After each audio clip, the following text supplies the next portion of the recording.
Copy আলু পনির দিয়ে তরকারি করব। এই কপি আলুটা একটু ভাপিয়ে নিচ্ছি। কপি আলুটা ভাপানো হয়ে গেছে, জল ছেঁকে নিয়েছি। এই কপিটা একটু তেলে ভেজে নেব।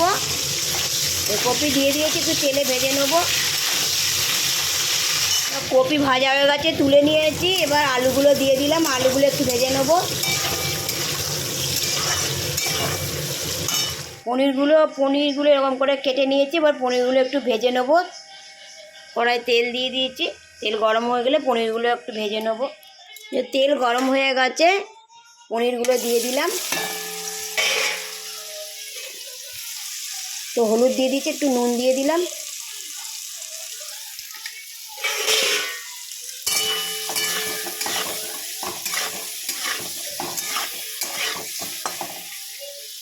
পনির ভাজা হয়ে গেল, তুলে নিয়েছি। এই তেলের মধ্যে আরেকটু তেল দিয়ে দেবো।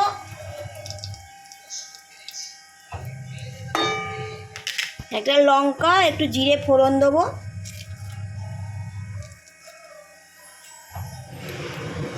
জিরে আর লঙ্কাটা ভাজা হয়ে গেলে এই মশলাটা দেবো। এর মধ্যে টমেটো, আদা আর ক্যাপসিকাম বাটা আছে। তেলটা হয়ে গেছে, একটু হলুদ দিয়ে দেবো। মশলাটা দেবো তো, তাহলে একটু ছিটকাবে না। এই যে মশলাটা দিয়ে দিলাম।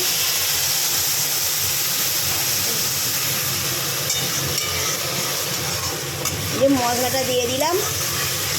আর কিছু গুঁড়ো মশলা দেবো, একটু লঙ্কা গুঁড়ো, একটু জিরে গুঁড়ো আর হলুদ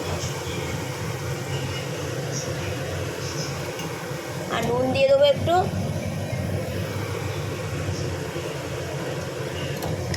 দিয়ে ভালো করে মশলাটা কষিয়ে নেবো। একটু চিনি দেবো। মশলাটা ভালো করে কষানো হয়ে গেছে। এবার আলু আর ফুলকপিটা দিয়ে ভালো করে কষিয়ে নেবো। আবার পনিরটা একটু পরে দেবো।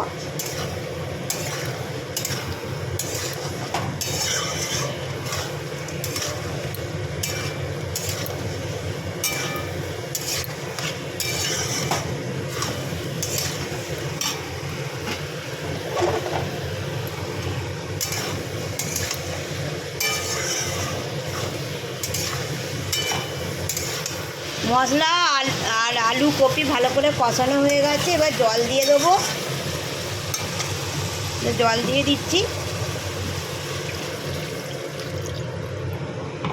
আলু ফুলকপি সেদ্ধ হয়ে গেছে। এবার পনিরগুলো দিয়ে দেবো। এই পনিরগুলো দিয়ে দিলাম।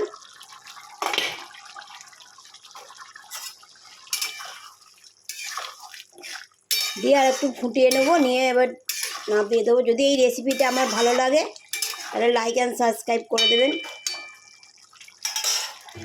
একটু ধনে পাতাও দিয়ে দিলাম।